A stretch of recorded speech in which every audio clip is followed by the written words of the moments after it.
Excuse me, Mwalimu. Yes. Okay. You look good. Thank you. Okay. So, Mwalimu, unajua tumeanza revision si kama form 4. Na personally mimi nimeanza form 1 na nimeanza na chemistry. Continue. Yeah, this is so unasangalia. People who are older.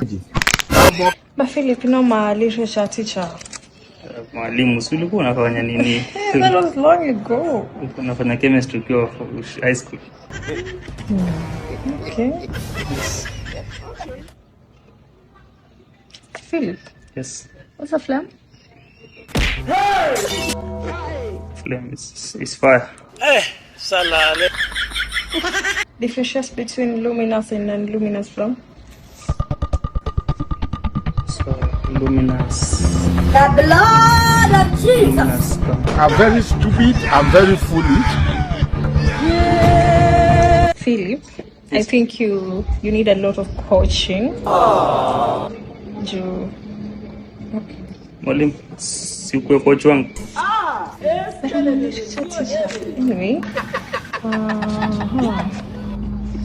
kuja saa 10 safro tufikirie hiyo maneno. Saa 10. Yeah, saa 10. Utakuwa peke yako? Yule coach wangu. Diana.